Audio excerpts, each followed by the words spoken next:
Baka kaya pa. Baka pwede. Ayusin muna natin to. Bago mo ako tuluyang bitawan at tuluyang iwanan. Subukan muna natin. Baka kaya pa. Totoo nga pala yung sabi nila, kapag mahal mo ang isang tao, handa mong gawin lahat para sa kanya.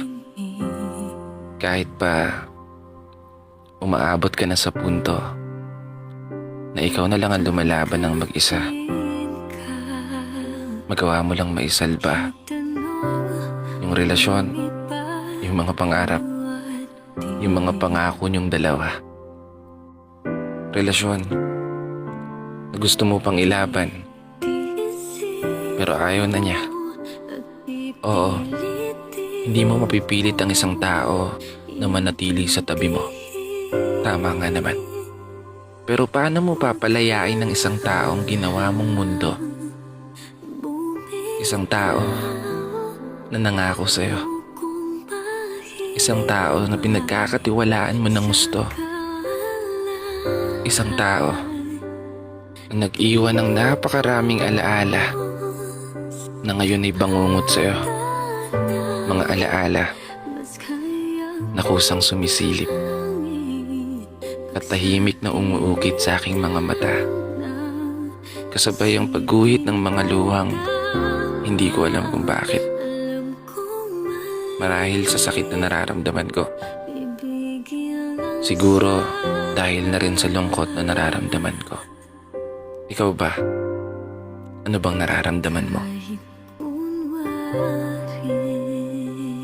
Kasi ano man ang maging desisyon mo, rerespetuhin kita. Kung gusto mo pang ayusin to, tara ayusin natin.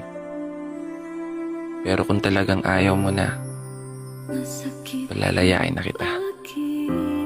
Ang gulo-gulo mo kasi. Pinasaya mo ako nung umpisa. Tapos iiwanan mo lang din pala akong mag-isa. Pero huwag kang mag-alala. Kaya ko naman to. At alam ko, makakabangon din ako. Makakalimutan din kita. At makakapagsimula ulit ako. Ito lang sana yung pakakatandaan mo. Minahal kita. Inilaban kita. Hanggang huli. At kung mali na ang ilaban ka pa, ayoko nang magkamali. Dito na nagtatapos. Kaya isang pagpupugay para sa lahat ng mga tao na patuloy sumasabay sa hamon ng buhay.